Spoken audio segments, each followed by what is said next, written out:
কাল থেকে সব পোশাক কারখানা খোলা। বিশৃঙ্খলা হলে মালিক বন্ধ রাখতে পারবেন হুঁশিয়ারি বিজিএমইএর। শিল্প ধ্বংসের ষড়যন্ত্র দেখছেন উপদেষ্টারা, ন্যায্য দাবি মানার আশ্বাস। স্বচ্ছ প্রক্রিয়া নিরপেক্ষ ব্যক্তিকে ইসিতে নিয়োগের প্রস্তাব রাজনীতিক ও সুশীল সমাজের। আওয়ামী লীগকে ছাড়াও গ্রহণযোগ্য হবে ভোট, বললেন সংস্কার কমিশন প্রধান।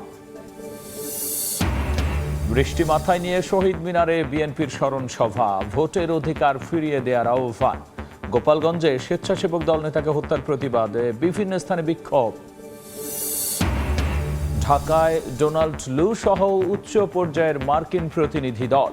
কাল প্রধান উপদেষ্টার সঙ্গে বৈঠক, আর্থিক খাত সংস্কার নিয়ে হবে আলোচনা, জানালেন অর্থ উপদেষ্টা। এবং এখনও তলিয়ে কক্সবাজার, নিরাপদ আশ্রয়ের খোঁজে বাসিন্দারা। ট্রলারডুবির ঘটনায় ইনানী সৈকত থেকে ৩ জনের লাশ উদ্ধার। নোয়াখালীর হাতিয়ায়ও নিখোঁজ অনেকে।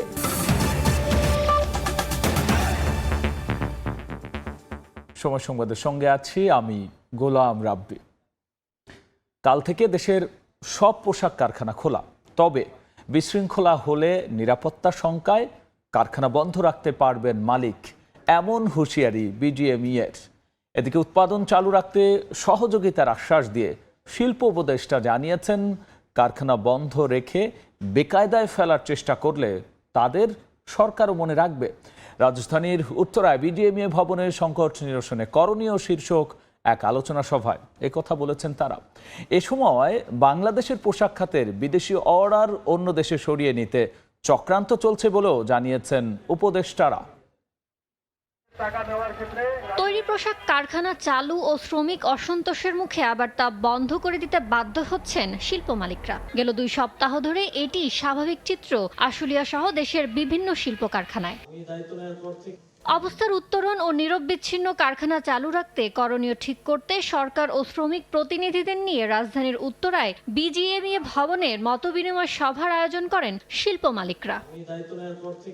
সভায় শ্রমিকদের পক্ষে নানা দাবি তুললেও কারো উস্কানিতে পা না দিয়ে কারখানার উৎপাদন চালু রাখতে শ্রমিকদের কাজে মনোযোগ দেওয়ার আহ্বান জানান শ্রমিক নেতারা। একই সঙ্গে সরকারকে কঠোর হওয়ারও পরামর্শ দেন তারা। শ্রমিক সংগঠনগুলোকে মানতে হবে, আবার আরেকদিকে মালিক যারা আছেন তাদেরকেও অবশ্যই শ্রম আইন সম্পূর্ণভাবে শ্রমিকদের সাথে যেগুলো সম্পর্কিত সেগুলো যাতে বাস্তবায়ন হয় সেগুলো আপনাদেরকে লক্ষ্য রাখতে হবে। সেনাবাহিনী সহ আইন শৃঙ্খলা রক্ষাকারী বাহিনীর পক্ষ থেকে জানানো হয়, দেশের অর্থনীতিকে টিকিয়ে রাখতে সর্বোচ্চ গুরুত্ব দিয়ে শ্রম অসন্তোষ নিরসনে কাজ করছে তারা। আমাদের শেষ ঘামটুকু দিয়ে, শেষ শ্রমটুকু দিয়ে আমি আপনাদের নিরাপত্তা আমরা নিশ্চিত করতে চাই, যেটা বাংলাদেশের জন্য একটা প্রায়োরিটি সেক্টর, বাংলাদেশের জীবন মরণ সমস্যা। আপনারা যদি না থাকেন আমাদের অর্থনীতি থাকবে না। এ সময় শ্রমিকদের যৌক্তিক দাবি মেনে নেওয়ার আশ্বাস দিয়ে শ্রম ও কর্মসংস্থান উপদেষ্টা জানান, বাংলাদেশের পোশাক শিল্প ধ্বংসের ষড়যন্ত্র করছে রফতানি খাতে বাংলাদেশের প্রধান প্রতিযোগী প্রতিবেশী দেশ। ভারতীয় কয়েকটা গণমাধ্যমে এবং কয়েকজন কন্টেন্ট ক্রিয়েটরকে এই ধরনের কন্টেন্ট তৈরি করতে দেখেছি যে এটাই আসলে আমাদের ইনভেস্টমেন্টের শ্রেষ্ঠ সময়। কারণ বাংলাদেশে একটা পরিবর্তন এসেছে, একটা পরিস্থিতি তৈরি হয়েছে। এই পরিস্থিতিতে আমরা আমাদের দিকে যদি বাইরেদেরকে নিয়ে আসতে পারি তাহলে এটা আমাদের জন্য একটা ভালো সুযোগ।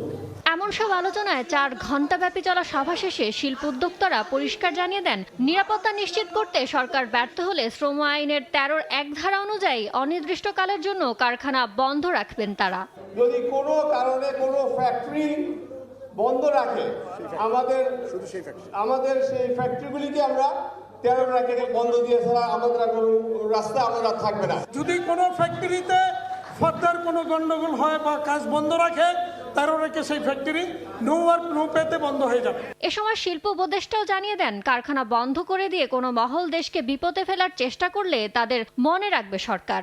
ফ্যাক্টরি বন্ধ করে দিয়ে দেশের অর্থনীতিকে ক্ষতিগ্রস্ত করার জন্য কোনো মহল চেষ্টা করে, সেটাও আমরা মনে রাখবো। বক্তারা জানান, শ্রম অসন্তোষকে জিয়ে ফায়দা নেওয়ার চেষ্টা করছে বহিরাগতরা। ইয়ানুর শিফাত, সময় সংবাদ, ঢাকা। স্বচ্ছ প্রক্রিয়ায় রাজনৈতিক সম্মতিতে গ্রহণযোগ্য আর নিরপেক্ষ ব্যক্তিকে নির্বাচন কমিশনার হিসেবে নিয়োগ দিতে প্রস্তাব দিয়েছে রাজনৈতিক দল এবং সুশীল সমাজের প্রতিনিধিরা। নির্বাচন কমিশন নিয়োগ আইন ত্রুটিপূর্ণ এবং অগ্রহণযোগ্য বলে মত দিয়েছেন তারা। এদিকে নির্বাচন সংস্কার কমিশনের প্রধান বদিউল আলম মজুমদার বলেছেন, নির্বাচন নিয়ে চরম ব্যর্থতার পরিচয় দিয়েছে গত কয়েকটি কমিশন। পুনর্গঠিত না হলে আওয়ামী লীগকে ছাড়া নির্বাচন অগ্রহণযোগ্য হবে না বলেও জানান তিনি। বিগত আওয়ামী লীগ সরকারের আমলে অনুষ্ঠিত 3টি জাতীয় নির্বাচনের পাশাপাশি বেশ কয়েকটি স্থানীয় সরকার নির্বাচনের স্বচ্ছতা নিয়ে রয়েছে নানা বিতর্ক। সবশেষ দ্বাদশ জাতীয় সংসদ নির্বাচনেও ভোটের হার ও ডামি নির্বাচন নিয়ে হয় নানা আলোচনা সমালোচনা। 5 আগস্ট সরকার পতনের 1 মাস পর তোপের মুখে পদত্যাগ করে আউয়াল কমিশন। এরপর সুশাসনের জন্য নাগরিক সুজন সম্পাদক বদিউল আলম মজুমদারকে প্রধান করে গঠন করা হয় নির্বাচন সংস্কার কমিশন। শনিবার রাজধানীর গুলশানে নির্বাচন কমিশন নিয়োগ বিধান বিষয়ে পলিসি ডায়ালগ এর আয়োজন করে ডেমোক্রেসি ইন্টারন্যাশনাল। আলোচনায় উপস্থিত ছিলেন বস্ত্র ও পাট মন্ত্রণালয়ের উপদেষ্টা ও নির্বাচন বিশ্লেষক অবসরপ্রাপ্ত brigadier general M Sakhawat Hossain সহ রাজনৈতিক দলের প্রতিনিধি ও বিশিষ্ট নাগরিকরা। এ সময় নির্বাচন কমিশনার নিয়োগে নানা দিক নির্দেশনা দেন বক্তারা। 2022 সালের নির্বাচন কমিশন নিয়োগ আইনের সমালোচনা করে তারা বলেন, সাংবাদিক, শিক্ষাবিদ, রাজনৈতিক, সুশীল সমাজ ও শিক্ষার্থীদের সমন্বয়ে সার্চ কমিটি গঠন করা উচিত, যেখানে প্রাধান্য দেয়া হবে ব্যক্তির পেশাদার যোগ্যতা, ন্যায়পরায়ণতা ও নিরপেক্ষতা। নির্বাচন কমিশনের জন্য সার্চ কমিটি গঠনের লক্ষ্যে অবশ্যই আইন প্রণয়ন করা উচিত এবং এই ক্ষেত্রে কমপক্ষে 5 শ্রেণীর লোকজনের সম্পৃক্ত থাকা উচিত। রাজনৈতিক দলগুলো নাম দেখ, তাদের মধ্যে কোন দল কাদেরকে নাম দিচ্ছে সেই নামগুলো পাবলিক করা হোক। এই সরকারের দায়িত্বের মধ্যে পড়ে একটা নির্বাচন কমিশন গঠনের উদ্যোগ নেওয়া এবং সেই নির্বাচন কমিশন গঠনের জন্য তারা সকলের কাছে গ্রহণযোগ্য একটা সার্চ কমিটি করতে পারে।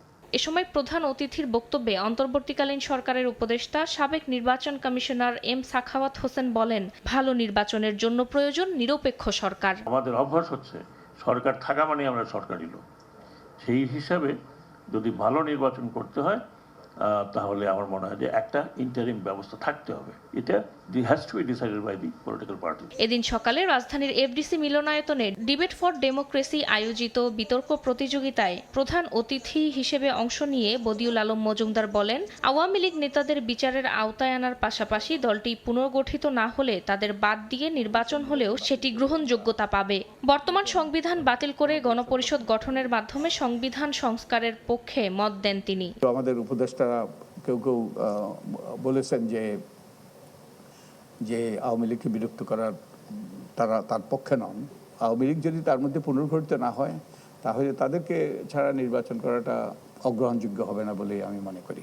সঠিক ব্যক্তিদের মাধ্যমে নির্বাচন কমিশন গঠন এবং কমিশন যাতে সঠিকভাবে দায়িত্ব পালন করতে পারে এ ব্যাপারে নির্বাচন সংস্কার কমিশনের পক্ষ থেকে সুপারিশ করবেন বলেও জানান বদিউল আলম মজুমদার। ফারজানা আক্তার, সময় সংবাদ, ঢাকা। দেশ দ্বিতীয়বার স্বাধীন হলেও বিভক্তি সৃষ্টির জন্য এখনও ষড়যন্ত্র চলছে বলে মন্তব্য করেছেন বিএনপির মহাসচিব মির্জা ফখরুল ইসলাম আলমগীর। কেন্দ্রীয় শহীদ মিনারে জুলাই আগস্টে নিহত ও আহতদের স্মরণে আয়োজিত সমাবেশে তিনি আশা প্রকাশ করে বলেছেন, সংস্কার করে অর্থবহ আর নিরপেক্ষ নির্বাচনের মাধ্যমে গণতান্ত্রিক রাষ্ট্র ব্যবস্থা গড়ে তুলবে এই অন্তর্বর্তী সরকার।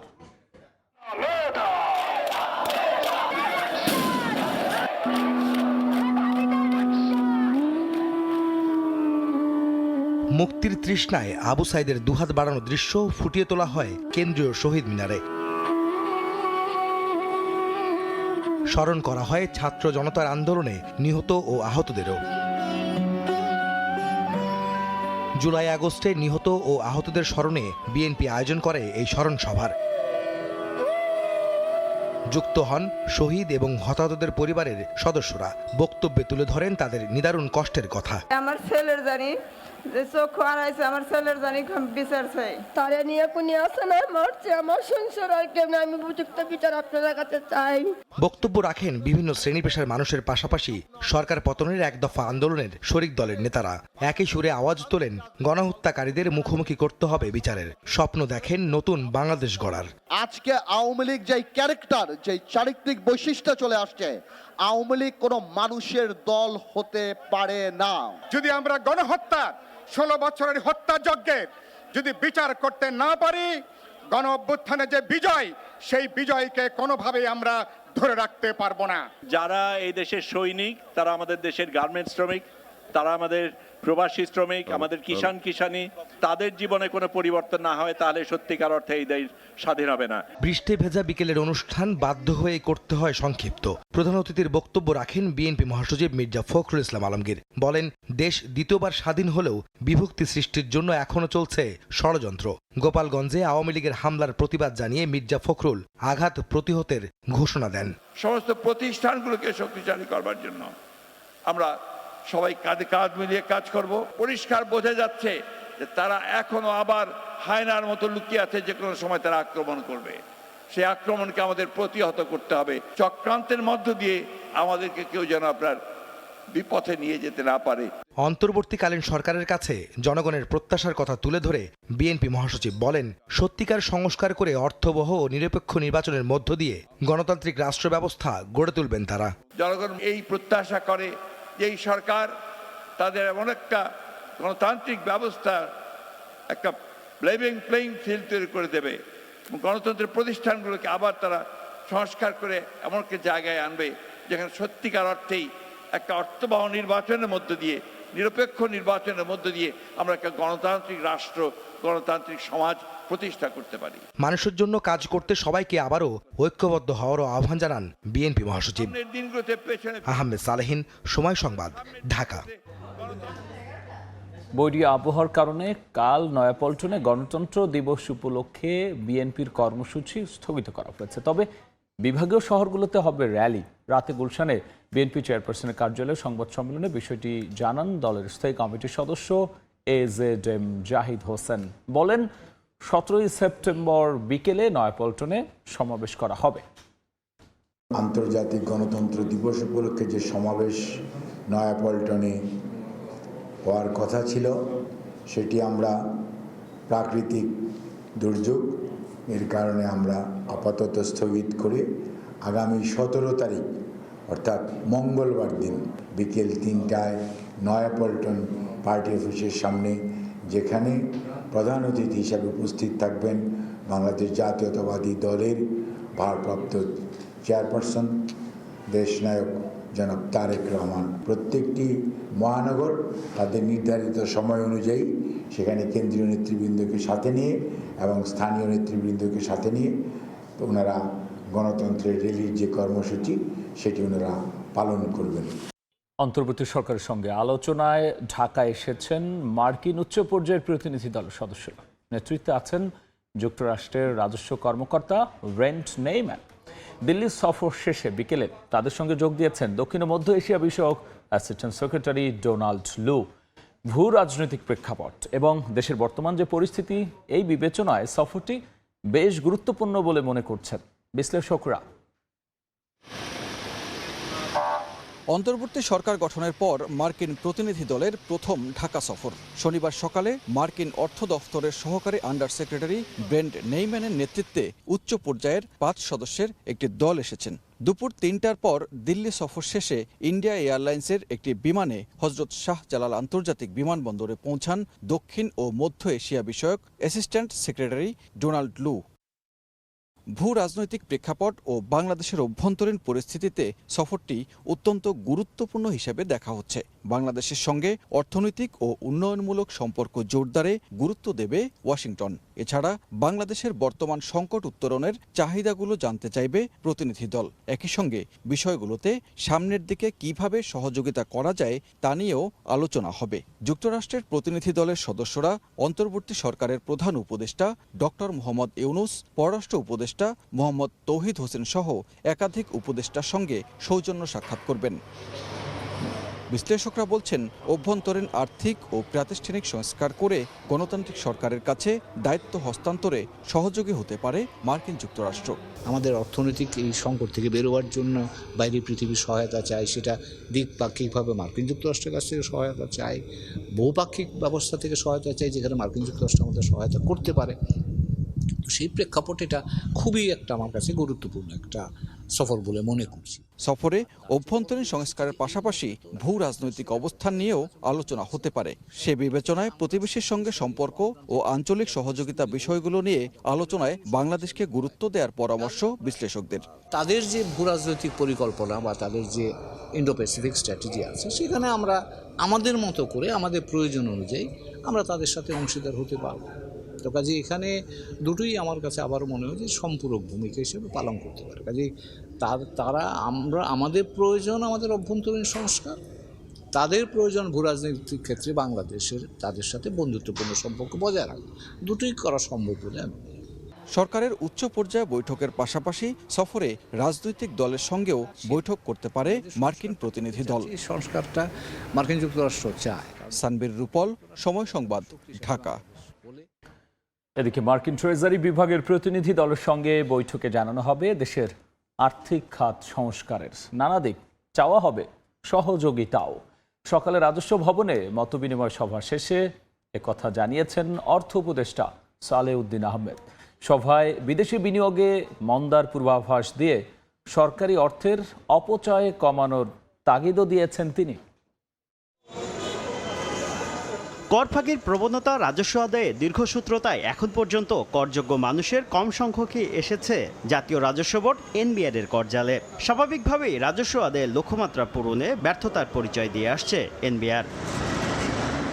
কর সংকট কাটিয়ে এমন পরিস্থিতির উন্নয়নে সকালে রাজধানীর আগারগাঁওয়ে রাজস্ব ভবনে এনবিআর কর্তাদের সঙ্গে আলোচনায় বসেন অর্থ উপদেষ্টা। সভায় বিদেশি ঋণ নির্ভরতা কমাতে অভ্যন্তরীণ উৎস থেকে রাজস্ব আদায় বাড়ানোর তাগিদ দেন সালেউদ্দিন আহমেদ। এ সময় এনবিআর কাঙ্ক্ষিত রাজস্ব আদায় করতে পারছে না এমন আত্মসমালোচনা করে বিদ্যমান আইনগুলোকে ব্যবসা বান্ধব করার তাগিদ দেন এনবিআর কর্মকর্তারা। আমরা কখনোই জোর করে ট্যাক্স আদায় করব না। আমাদেরকে যে আইন দেওয়া হয়েছে, যে রুলস রেগুলেশন দেওয়া হয়েছে, আমরা এটা পরিপূর্ণভাবে পরিপালন করে কর আদায় করব, যাতে করে কারো উপরে জুলুম না হয়। এ সময় অর্থ উপদেষ্টা জানান, আর্থিক ও রাজস্ব খাতের টেকসই সংস্কার নিশ্চিতে ঢাকায় সফররত মার্কিন ট্রেজারি প্রতিনিধি দলের সঙ্গে রোববার বৈঠকে বসবেন তিনি। ল অ্যান্ড অর্ডার প্রবলেম আমরা ফেস করছি, কিন্তু সবচেয়ে বড় কিন্তু অর্থনৈতিক। এবং কালকে যে ইউএস টিম হবে 6 জন প্রায় খুব হাই লেভেলে, ওরা প্রথমেই হলো যে অর্থনৈতিক ইস্যু। সেই জন্য এই কালকে এগুলো নিয়ে ডিটেল আলাপ হবে, পরশু দিনও কিছুটা আলাপ হবে। সব ফ্রন্ট আমরা রাজস্ব সংস্কার এবং ওদিকে তো ব্যাংকিং আর্থিক সংস্কার আছে, অন্য রুল আছে, আমরা করব।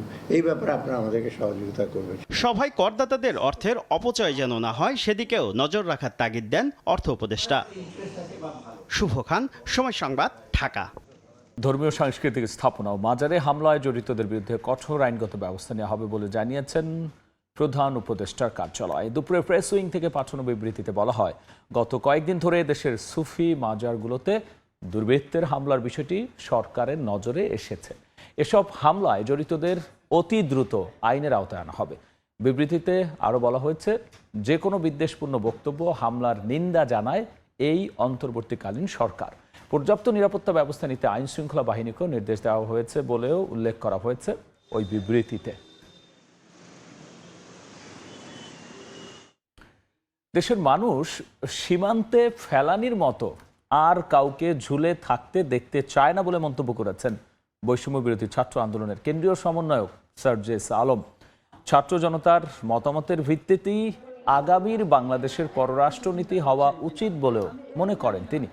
বিকেলে ঠাকুরগাঁও শহরের বড় মাঠে বৈষম্য বিরোধী ছাত্র আন্দোলনের মতবিনিময় সভায় তিনি কথা বলেছেন। অনুষ্ঠানে 13 জন প্রতিনিধি সহ স্থানীয় ছাত্র জনতা অংশ নেয়। প্রতিটি সরকারি অফিসে দালাল ছাড়া কাজ হয় না, এই সংস্কৃতি থেকে বেরিয়ে আসতে হবে বলেও জানান সার্জিস আলম। 1976 সাল পর্যন্ত পুনরায় অন্যায়ের বিরুদ্ধে আওয়াজ তোলে। আমাদের জায়গা থেকে স্পষ্ট বার্তা, আমাদের চারপাশে সীমান্ত রয়েছে, এই সীমান্তে আমার একজন নিরপরাধ ভাই বোনকে আমরা আর ওই ফেলানির মতো ঝুলে থাকতে দেখতে চাই না। যদি আজকের পর থেকে এমন কোনো ঘটনা ঘটে, হয় তার উপযুক্ত বিচার করা হবে, তাহলে বাংলাদেশের ছাত্র জনতা বিজেপি থেকে শুরু করে যারা যারা সম্ভব তারা সকলে মিলে কিভাবে আমাদের ওই রাষ্ট্রগুলোকে জবাব দিতে হয় সেটি আমাদেরকে একসাথে আবার দেখিয়ে দিতে হবে। সাবেক স্বরাষ্ট্রমন্ত্রী আসাদুজ্জামান খান কামালের ছেলে সাফি মুদাসির খান জ্যোতিকে 4 দিনের রিমান্ড দিয়েছেন আদালত। বিকেলে তাকে চিফ জুডিশিয়াল ম্যাজিস্ট্রেট আদালতে তোলা হলে শুনানি শেষে বিচারক সাইফুল ইসলাম তার রিমান্ড মঞ্জুর করেন। 11 সেপ্টেম্বর হত্যা চেষ্টার অভিযোগে রবিউল ইসলাম সানি বাদী হয়ে আশুলিয়া থানায় মামলা করেন। গতরাতে রাজধানী থেকে তাকে গ্রেফতার করা হয়। ছাত্র জনতার যে কোটা বিরোধী বৈষম্য বিরোধী আন্দোলন, সেই আন্দোলনে আওয়ামী সন্ত্রাসী এবং পুলিশিরা যৌথভাবে আক্রমণ করে এবং সেখানে এই আজকের যে জ্যোতি আজ স্বরাষ্ট্রমন্ত্রীর ছেলে সে সেখানে উপস্থিত ছিল এবং তাদেরকে তার পক্ষে এবং তার সহযোগীরা তাকে তখন গুলি করা হয়। আদালত উভয় পক্ষের শুনানি অন্তে এই আসামির বিরুদ্ধে 4 দিনের রিমান্ড মঞ্জুর করেন। তার 2 জন পুলিশ কর্মকর্তা তার বন্ধু সেই হিসাবে তাকে সম্পৃক্ত করা হয়েছে। আমরা বিজ্ঞ আদালতে বলেছি যে একজন মন্ত্রীর ছেলে আর 2 জন বন্ধু থাকলে এই মামলায় সম্পৃক্ত হওয়া যায় না। ছাত্র জনতার আন্দোলনে গণহত্যার দায়ে শেখ হাসিনার বিরুদ্ধে গ্রেফতারি পরোয়ানা জারির পরও তাকে ভারত থেকে ফিরিয়ে আনা সহজ হবে না বলে মনে করেন আইনজীবীরা।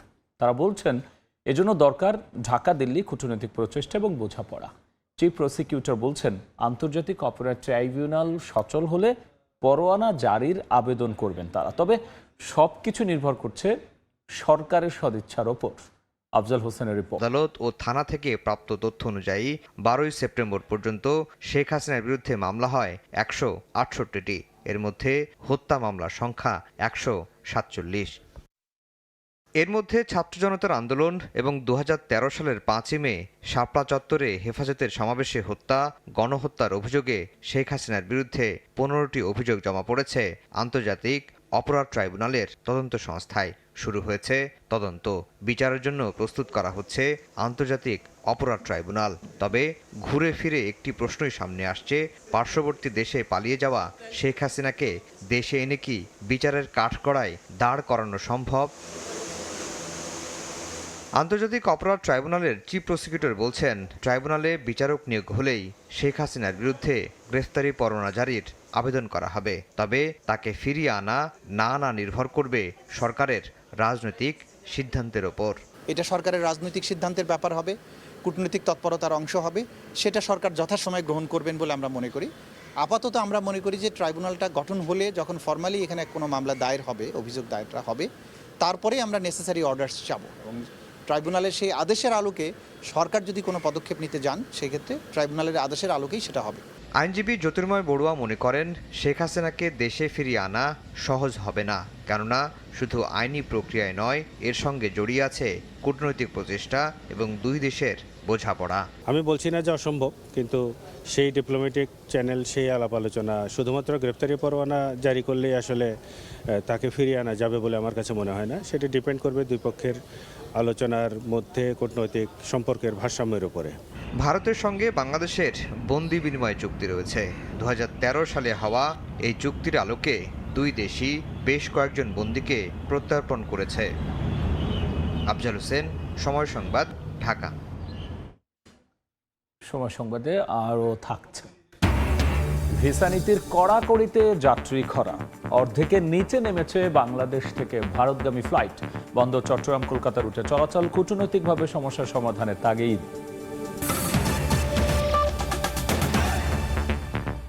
কয়লা আমদানি নিয়ে আদালতের নিষেধাজ্ঞা স্থগিত হয়েছে। নির্ধারিত সময়ের মধ্যেই দেশে আসবে কয়লা। মাতারবাড়ি কয়লা বিদ্যুৎ কেন্দ্র পরিদর্শন শেষে একথা নিশ্চিত করেছেন বিদ্যুৎ, জ্বালানি ও খনিজ সম্পদ উপদেষ্টা মোহাম্মদ ফাউজুল কবির খান। বিকেলে কক্সবাজার শহরের হিলডাউন সার্কিট হাউসে মতবিনিময় সভায় উপদেষ্টা বলেন, আওয়ামী সরকার মহেশখালীতে চালিয়েছে প্রকল্প বিলাস, জনকল্যাণ নেই যেন 1000 কোটি টাকার প্রকল্প নেওয়া হয়েছে বলেও জানিয়েছেন তিনি। মাতারবাড়ি কয়লা বিদ্যুৎ কেন্দ্র পরিদর্শন সহ নির্মাণাধীন গভীর সমুদ্র বন্দর সহ বিভিন্ন উন্নয়ন প্রকল্প পরিদর্শন করেন বিদ্যুৎ ও জ্বালানি উপদেষ্টা। সমস্যা হয়েছিল যে ওখানে দুজন সরবরাহের প্রস্তাব দিয়েছিলেন, তারা আদালতে গেছিলেন, এক পক্ষ আদালতে, এবং খুব প্রভাবশালী, আমি আমার কারোর নাম বলা আমার উদ্দেশ্য না, তারা আদালতে গেছিলেন। তো আদালত থেকে এইটার একটা নির্দেশনা আসছে। তো এখন এইটা মানে ওই যে ওই যে এক পক্ষ যে ইয়ে করছেন সেই দাবিটা নাকচ হয়ে গেছে। তো সুতরাং এখন আমাদের কয়লা কেনার পেছনে কয়লা কেনার পথে আর কোনো বাধা নাই। সংরক্ষিত কোটায় বিগত সরকারের সময় শেখ হাসিনার গাড়ি চালক, মন্ত্রী, এমপি, আমলাদের নামে প্রায় 2000 প্লট বরাদ্দ দেওয়া হয়। রাজুক বলছে, কোটায় প্লট বরাদ্দে সরকারের নির্দেশ মানতে বাধ্য ছিল প্রতিষ্ঠানটি। তবে ক্ষমতার অপব্যবহার করে প্লট দেয়াকে বেআইনি বলছেন নগর পরিকল্পনাবিদ। মাইমুনা হায়দার চৌধুরীর রিপোর্ট। পরিকল্পিত নগরী গড়ে তোলা আর সকলের বাসস্থান নিশ্চিতে রাজধানী জুড়ে বিভিন্ন প্রকল্পের আওতায় প্লট বরাদ্দ দিয়ে থাকে রাজধানী উন্নয়ন কর্তৃপক্ষ। এ সকল প্লট বরাদ্দের ক্ষেত্রে মানতে হয় নির্দিষ্ট নীতিমালা। তবে নির্দিষ্ট সংখ্যক প্লট বরাদ্দের ক্ষমতা সংরক্ষিত থাকে সরকারের হাতে, আর এ নিয়েই উঠেছে প্রশ্ন। ক্ষমতার অপব্যবহার করে বিভিন্ন সময়ে সাবেক প্রধানমন্ত্রীর গাড়ি চালক, মন্ত্রী, এমপি, আমলাসহ নিজেদের পছন্দসই ব্যক্তিদের নামে বরাদ্দ দেওয়া হয় প্লট। রাজুক থেকে পাওয়া তথ্য মতে গত কয়েক বছরে পূর্বাচল, ঝিলমিল সহ 4টি প্রকল্পের আওতায় প্রায় 2000 প্লট বরাদ্দ দেওয়া হয়, যার মধ্যে শুধুমাত্র পূর্বাচলেই প্রায় 1000 প্লট বরাদ্দ দেওয়া হয় তৎকালীন আওয়ামী লীগ সরকারের নির্দেশে। সংরক্ষিত কোটায় প্লট বরাদ্দের কোনো এখতিয়ার নেই রাজুকের, এমনটি বলেন প্রতিষ্ঠানটির ঊর্ধ্বতন কর্মকর্তা। পুরো প্রক্রিয়াটি সরকারের নির্দেশনা অনুযায়ী হয়েছে বলেও দাবি রাজুকের। সরকারের একটা বিশেষ ক্ষমতা রয়েছে, সে বিশেষ ক্ষমতা বলে যে কোনো ব্যক্তি বা প্রতিষ্ঠানকে বরাদ্দ দিতে পারে, সেটা প্লট বরাদ্দ বিধিমালাতেই রয়েছে। সেই এখতিয়ার কেবলমাত্র সরকারের। এখানে রাজধানী উন্নয়ন কর্তৃপক্ষ কোনো ব্যক্তি বা প্রতিষ্ঠানকে চয়েস করার কোনো এখতিয়ারই নেই। এ ধরনের প্লট বরাদ্দে রাজুকের নীতিমালার সংস্কার প্রয়োজন উল্লেখ করে নগর বিশেষজ্ঞ বলছেন, পছন্দসই ব্যক্তির নামে প্লট বরাদ্দ দেয়া নিশ্চিতভাবেই ক্ষমতার অপব্যবহার ও বেআইনি। রাজুক বিভিন্ন সময় সংরক্ষিত কোটা নাম দিয়ে একটা কোটা আছে, সেটা রাজুকের বিধিমালাতে আছে। সেই কোটা দিয়ে 10% প্লট বরাদ্দ দেওয়ার সুযোগ ছিল, কিন্তু এই কোটাটার অপব্যবহার হয়েছে। রাজুকের যেটা আইন, সেটা হচ্ছে আপনার যদি ঢাকা শহরে কোনো প্লট ফ্ল্যাট থাকে তাহলে এই ধরনের প্রকল্পে প্লট বরাদ্দ দেওয়ার বিধিবিধান নেই। পুরো বিষয়টাই তৈরি করা হয়েছিল কাউকে খুশি করার জন্য। আমাদের যে সংবিধান যে আমাদের রাষ্ট্রকে যে ক্ষমতা দিয়েছে, সেই ক্ষমতার আসলে সেটা আমার অপপ্রয়োগ। 2018 থেকে 2021 সালের মধ্যে বরাদ্দ হওয়া 285 প্লটের 149টি বরাদ্দ পান তৎকালীন আওয়ামী লীগ সরকারের এমপি, দলীয় নেতাকর্মী ও উচ্চ পর্যায়ের আমলারা। ইতোমধ্যে পূর্বাচলে সাবেক প্রধানমন্ত্রী শেখ হাসিনার নামে 60 কাঠা জমির বরাদ্দ বাতিল চেয়ে হাইকোর্টে রিট করা হয়েছে। মাইমুনা হায়দার চৌধুরী, সময় সংবাদ, ঢাকা। কয়েকদিনের ভারী বৃষ্টিতে আজও ডুবে আছে কক্সবাজার। বসতি, সরকারি বেসরকারি স্থাপনা ও রাস্তাঘাট থেকে এখনও পানি নামেনি। নিরাপদ আশ্রয়ের খোঁজে স্থানীয়। এদিকে বঙ্গোপসাগরে ট্রলার ডুবির ঘটনায় ইনানী সৈকত থেকে 3 জনের মরদেহ উদ্ধার করা হয়েছে। টানা ভারী বর্ষণ, যা কক্সবাজারে অতীতের সব রেকর্ড ছাড়িয়েছে। 2 দিন ধরে পানিতে ডুবে আছে রাস্তাঘাট, ঘরবাড়ি। রান্না বাড়া তো করে খাইতে পারতেছি না, এখন ওখানে হোটেল থেকে আইনে খাইতে হচ্ছে। রাতের বেলা ঘুমোতে পারি নাই, এখানে মানে খাটের উপর দিকে চলে গেছে পানি। এদিকে কক্সবাজার শহরের নিম্নাঞ্চল পৌরসভার 1 নম্বর ওয়ার্ড, এই ওয়ার্ডের বেশিরভাগ বাড়ির মানুষ পানিবন্দী। নিরাপদ আশ্রয়ের খোঁজে ছুটছেন তারা। এখন ছোট বাচ্চা লোক কি করছেন ভাই, এ কারণে অনর মানে কি গছ সারি দিয়ে আর তো না এরকম বুঝছি সানি উড়ালে গিয়ে একটা গরম মাঝে পানি দূরে থাকি না পারে। এখন বরাবর স্বেচ্ছাসেবী সংগঠনগুলো জানিয়েছে, মাইকিং এর পাশাপাশি পানিবন্দী মানুষজনকে উদ্ধার কার্যক্রম চালানো হচ্ছে। আশেপাশে যারা জনগোষ্ঠী আছে, যারা এখন শঙ্কায় আছে, তাদেরকে নিরাপদ আশ্রয়স্থানে যাওয়ার জন্য বলা হয়েছে।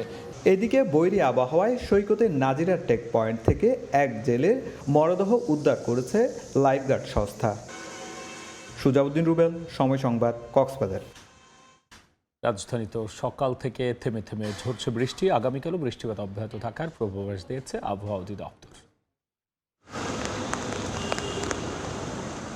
দিনের বিভিন্ন সময় গুড়ি গুড়ি বৃষ্টি, সেই সঙ্গে দমকা হাওয়া। যদিও শনিবারের সকালটা শুরু হয় ভারী বর্ষণ দিয়ে, এক পর্যায়ে বৃষ্টির পরিমাণ কমে এলেও থেমে যায়নি পুরোপুরি। নিম্নচাপের প্রভাবে শুরু হওয়া এই বৃষ্টি মাথায় নিয়ে জীবিকার তাগিদে ঘরের বাইরে আসেন অনেকে, যদিও তাদের কণ্ঠে গত কয়েকদিনের ভ্যাপসা গরম থেকে মুক্তির স্বস্তিই ছিল বেশি। বৃষ্টিটা হয়েছে স্বস্তি, আলহামদুলিল্লাহ, আল্লাহ শুক্রিয়া, একটা স্বস্তির জিনিস বৃষ্টিটা। আগে যে তাপমাত্রাটা ছিল এখন একটা সহনীয় পর্যায়ে আছে, রাত্রেও বেশ মাশাআল্লাহ খুব ভালো ঘুম হচ্ছে। আবহাওয়া অধিদপ্তর জানিয়েছে, গভীর স্থল নিম্নচাপ আকারে নিম্নচাপের অবস্থান যশোর অঞ্চলে হলেও এটি ক্রমশ ভারতের পশ্চিমবঙ্গের দিকে সরে যাবে। নিম্নচাপের প্রভাবে রোববারও বৃষ্টির পূর্বাভাস দিয়ে সংস্থাটি বলছে সোমবার থেকে কমে আসবে বৃষ্টির পরিমাণ। চট্টগ্রাম, খাগড়াছড়ি, তার ফেনী, ঢাকা সহ এইসব জায়গাতে আপনার আজকে সারাদিনই টানা বৃষ্টির সম্ভাবনা রয়েছে এবং যেটা হচ্ছে আগামীকালকেও বৃষ্টি হবে, কিছুটা হয়তো কমতে পারে। আমরা আশা করছি পরশুদিন থেকে মোটামুটি সারা দেশে বৃষ্টি কমে যাবে। ভারী বর্ষণের প্রভাবে বন্যা দুর্গত এলাকায় নদ নদীর পানি কিছুটা বাড়লেও সার্বিক অবস্থার অবনতির শঙ্কা নেই বলছে আবহাওয়া অফিস। কিছুটা হলেও পানির হাইট বেড়ে যাবে, আর দেশের ভিতরে যে বৃষ্টি হচ্ছে এই বৃষ্টিতে ওই রকম বন্যার সম্ভাবনা নেই। শুক্রবার থেকে শনিবার সকাল 9টা পর্যন্ত 24 ঘন্টায় দেশে সর্বোচ্চ বৃষ্টি হয়েছে কক্সবাজারে 223 মিলিমিটার। একই সময় রাজধানীতে বৃষ্টির পরিমাণ ছিল 10 মিলিমিটার। পূর্বাভাসের জন্য আবহাওয়া অধিদপ্তরের সম্বল 5টি রাডারের মধ্যে 4টি অচল অনেক দিন ধরে। যে কোনো প্রাকৃতিক দুর্যোগ মোকাবেলার অন্যতম প্রধান হাতিয়ার নির্ভুল পূর্বাভাস, অথচ আধুনিক যন্ত্রপাতি কিংবা দক্ষ জনবল প্রায় সব ক্ষেত্রেই বাংলাদেশ আবহাওয়া অধিদপ্তর যেন এক প্রকার টানাপোড়েনের সংসার। আর তাই নতুন বাংলাদেশ বিনির্মাণের এই সময়ে সংস্থাটি অগ্রাধিকার পাক এমন আশাবাদ আপামর মানুষের। রাশেদ বাপ্পি, সময় সংবাদ, ঢাকা। স্বৈরাচারী আওয়ামী সরকারের দোসরদের কারণে মালয়েশিয়া কর্মী পাঠানোর এজেন্সিগুলো রক্তচোষা হয়ে উঠেছিল বলে দাবি করেছে Bangladesh association of international recruiting agency BAIRA. দুপুরে রাজধানীর ডিআরইউতে সংবাদ সম্মেলনে দাবি করেন বায়রার ভারপ্রাপ্ত সভাপতি রিয়াজ উল ইসলাম। তিনি বলেছেন, মালয়েশিয়া কর্মী পাঠাতে খরচ ৭৮,০০০ টাকা হলেও এজেন্সি নিচ্ছে ৫-৬ লাখ টাকা। শেখ হাসিনা সরকারের দোসরদের আধিপত্যের কারণে ৮০% রিক্রুটিং এজেন্সি আজ ব্যবসা পরিচালনা করতে পারছে না। এ সময় বক্তারা হুঁশিয়ারি দিয়ে বলেছেন, স্বৈরাচার সরকারের দোসরদের বায়রাতে আর স্থান দেয়া হবে না।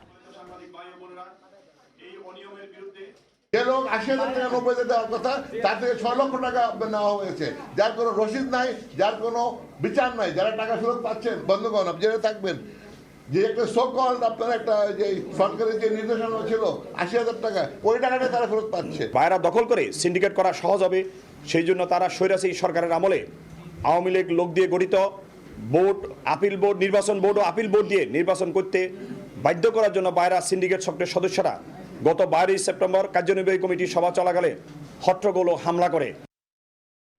গত 5 আগস্টের পর থেকে অর্ধেকেরও নিচে নেমে এসেছে বাংলাদেশ থেকে ভারতগামী ফ্লাইট। ভিসা দেওয়ার হার কমিয়ে দেওয়ায় যাত্রী খরায় ভুগছে বলে জানিয়েছে এয়ারলাইন্সগুলো। বিশ্লেষকরা বলছেন, ক্ষতি হচ্ছে দু দেশেরই। জিন্নাতারা যশোয়া রিপোর্ট। ঢাকা চট্টগ্রাম থেকে ভারতগামী ফ্লাইটগুলোর যাত্রী খরায় ভোগার মোটামুটি ধারণা মেলে পরিসংখ্যানের দিকে নজর দিলেই। বিমান বাংলাদেশ এয়ারলাইন্সের ঢাকা টু কলকাতা রুটে সপ্তাহে 14টির জায়গায় যাচ্ছে মাত্র 7টি ফ্লাইট। ঢাকা টু চেন্নাই রুটে সপ্তাহে 4টি কমে যাচ্ছে 3টি। ঢাকা টু দিল্লি রুটে সপ্তাহে 7টির জায়গায় যাচ্ছে 4টি। অন্যদিকে ইউএস বাংলা ঢাকা টু কলকাতা রুটে 14টির জায়গায় চলছে মাত্র 6টি ফ্লাইট। ঢাকা চেন্নাইয়ের 11টির জায়গায় সপ্তাহে ঢাকা ছেড়ে যাচ্ছে মাত্র 5টি ফ্লাইট। যাত্রী খরায় বন্ধ হয়ে গেছে চিটাগং কলকাতা রুটের ফ্লাইট। এয়ারলাইন্সগুলো বলছে, এ বাস্তবতায় ভারতে ফ্লাইট পরিচালনা করতে গিয়ে ব্যয় তুলতেই হিমশিম খেতে হচ্ছে, আর তাই বাধ্য হয়ে কমাতে হয়েছে ফ্লাইটের সংখ্যা। সর্বাধিক ফ্লাইট পরিচালনা ছিল আসলে বাংলাদেশ থেকে ইন্ডিয়ার যে বিভিন্ন গন্তব্য, লাইক ঢাকা থেকে কলকাতা, চিটাগং থেকে কলকাতা এবং ঢাকা চেন্নাই রুটে। ভিসা স্বল্পতার জন্য আসলে আমাদের এই ফ্লাইটগুলোকে রিডিউস করতে হয়েছে। মোটামুটি আমাদের 45-30% এরকম যাচ্ছে। পরিচালন ব্যয়টা আমরা মিনিমাইজ করছি, যে ফ্লাইট ফ্রিকোয়েন্সিটা কমায় নিয়ে আসছি। এ অবস্থার জন্য ভিসা দেওয়ার ক্ষেত্রে ভারতের কড়াকড়িকে দায়ী করছে এয়ারলাইন্সগুলো। খোঁজ নিয়ে জানা গেছে, 5 আগস্ট ছাত্র জনতার অভ্যুত্থানে হাসিনা সরকারের পতনের পর ঢাকায় কিছুদিন ভিসা কার্যক্রম বন্ধ রাখে ভারতীয় দূতাবাস। পরে সীমিত আকারে চালু করা হলেও বাংলাদেশিদের দেয়া হচ্ছে শুধুমাত্র চিকিৎসা ও জরুরি ভিসা। বিশেষজ্ঞরা বলছেন, ভারতীয় ভিসার নীতির এই কড়াকড়িতে ক্ষতি হচ্ছে বাংলাদেশ ভারত দুই দেশেরই। নেতিবাচক প্রভাব দীর্ঘস্থায়ী হওয়ার আগেই কূটনৈতিকভাবে সমাধানের পরামর্শ দিয়েছেন তারা। এয়ারলাইনগুলোর উপরে একটা প্রভাব ডেফিনেটলি পড়ছে, এয়ারলাইনগুলোর জন্য এটা একটা অত্যন্ত গুরুত্বপূর্ণ রুট ছিল। আমরা শুধু ক্ষতিগ্রস্ত হচ্ছি তা না, কিন্তু ভারতীয় ব্যবসা কিন্তু প্রচুর ক্ষতি, তাদের এয়ারলাইনগুলো ক্ষতির সম্মুখীন হচ্ছে। উভয় দেশের যারা যথাযোগ্য কর্তৃপক্ষ আছেন তারা এগুলো বিবেচনা করে আবার সবকিছু স্বাভাবিক অবস্থায় ফিরে আসবে বলে আমি মনে করি। বাংলাদেশ থেকে ভারতের বিভিন্ন রুটে বর্তমানে ফ্লাইট পরিচালনা করছে বাংলাদেশের বিমান Bangladesh, US Bangla, Novo air এবং ভারতের ইন্ডিগো, এয়ার ইন্ডিয়া ও ভিস্তারা এয়ারলাইন্স। জিন্নাতারা যশোয়া, সময় সংবাদ, ঢাকা। এবার খেলার খবর। অবশেষে বাংলাদেশ ফুটবল ফেডারেশনে অবসান হচ্ছে কাজী সালাউদ্দিন যুগের। আসন্ন 26 অক্টোবর অনুষ্ঠেয় বাফুফে নির্বাচনে তিনি অংশ নেবেন না বলে এক সংবাদ সম্মেলনে জানিয়েছেন। কোনো চাপে নির্বাচন থেকে সরে দাঁড়িয়েছেন কিনা সে প্রশ্ন করা হলেও তা এড়িয়ে গেছেন তিনি। ভালো ফুটবলার হলেই যে ভালো সংগঠক হওয়া যায় না, সেটা যেন আরও একবার প্রমাণ করলেন কাজী সালাউদ্দিন। মাঠের পাঠ চুকিয়ে বাংলাদেশ ফুটবলের সর্বোচ্চ পদে 2008 সালে সালাউদ্দিন যখন এলেন, তখন তার কাছে ছিল পাহাড় সমান প্রত্যাশা। দেশের ফুটবলকে এগিয়ে নেয়ার কাণ্ডারি হিসেবে তাকেই ভাবা হয়েছিল, কিন্তু মাঠের সালাউদ্দিন জায়গা করে নিতে পারেননি সমর্থকদের হৃদয়ে। পাইপলাইনে ফুটবলার তুলে আনায় ব্যর্থতা সহ নানা অনিয়মের অভিযোগ উঠতে থাকে সালাউদ্দিনের বিরুদ্ধে। তবে বহাল তবিয়তে নিজের চেয়ারটা ঠিকই আঁকড়ে ধরে রাখেন তিনি। তার কাছের মানুষদের নিয়ে বাফুফে ভবন হয়ে ওঠে দুর্নীতির আখড়া। তবে গেল 5 আগস্ট ফ্যাসিস্ট সরকারের পতনের পরই বদলে যায় পাশারদান। হাসিনার বিদায়ের পর সালাউদ্দিন হটাও আন্দোলনে নামেন সাবেক ফুটবলাররা। তাদের সঙ্গে বিক্ষোভে অংশ নেন সমর্থকদের একাধিক সংগঠন। এরপরও পঞ্চম মেয়াদে নির্বাচনে অংশ নেয়ার বিষয়ে অনড় ছিলেন সালাউদ্দিন। ফিফার কাছে বাফুফে অনুরোধ করে নির্বাচন পিছিয়ে দিতে, তবে সে অনুরোধে সাড়া দেয়নি ফিফা, যা স্পষ্ট করে জানায় ফুটবল ফেডারেশনকে। এরপরেই নির্বাচন থেকে সরে যাওয়ার ঘোষণা দিলেন কাজী সালাউদ্দিন। ইলেকশন কোনোভাবে একদিনও পিছানো যাবে না, এটা ফিফা ইনস্ট্রাকশন দিয়ে দিয়েছে। আমি 4 টার্ম আপনাদের সাথে ছিলাম। I consider myself two be very lucky যে এই সুযোগ আমার জীবনে আসছে। তো এখন যে কামিং ইলেকশন আসতেছে 26শে অক্টোবরে, এই ইলেকশনে আমি কন্টেস্ট করব না। তবে কোনো চাপে নির্বাচন থেকে সরে দাঁড়ানোর সিদ্ধান্ত নিয়েছেন কিনা সে প্রশ্নে কোনো উত্তর দেননি সাবেক এই ফুটবলার। কৌশলে এড়িয়ে গেছেন সে প্রশ্ন। আন্ডারস্ট্যান্ডিং মিসআন্ডারস্ট্যান্ডিং হয়েছে, এটা হইতেই পারে। So I have nothing in my heart. আশা করবো আপনারা মনে কিছু রাখবেন না। 2008 থেকে 2024 দীর্ঘ 16 বছর দেশের ফুটবলের সর্বোচ্চ চেয়ারে থাকলেও সফলতার চেয়ে ব্যর্থতার পাল্লাই ভারী সালাউদ্দিনের। নারী ফুটবল এ সময় দক্ষিণ এশিয়ায় ভালো অবস্থানে গেলেও জাতীয় দল পারেনি প্রত্যাশা পূরণ করতে। একই সঙ্গে ফুটবল ফেডারেশন কলঙ্কিত হয়েছে দুর্নীতির কারণে। তাজিন খন্দকার, সময় সংবাদ, ঢাকা। এ পর্যায়ে শীর্ষ সংবাদ জানিয়ে দিচ্ছি আরও একবার। কাল থেকে সব পোশাক কারখানা খোলা। বিশৃঙ্খলা হলে মালিক বন্ধ রাখতে পারবেন হুঁশিয়ারি বিজিএমইএর। শিল্প ধ্বংসের ষড়যন্ত্র দেখছেন উপদেষ্টারা, ন্যায্য দাবি মানার আশ্বাস। স্বচ্ছ প্রক্রিয়ায় নিরপেক্ষ ব্যক্তিকে ইসিতে নিয়োগের প্রস্তাব রাজনীতিক ও সুশীল সমাজের। আওয়ামী লীগকে ছাড়াও গ্রহণযোগ্য হবে ভোট, বললেন সংস্কার কমিশনের প্রধান। এবং বৃষ্টি মাথায় নিয়ে শহীদ মিনারে বিএনপির স্মরণ সভা। ভোটের অধিকার ফিরিয়ে দেওয়ার আহ্বান। গোপালগঞ্জে স্বেচ্ছাসেবক দল নেতাকে হত্যার প্রতিবাদে বিভিন্ন স্থানে বিক্ষোভ।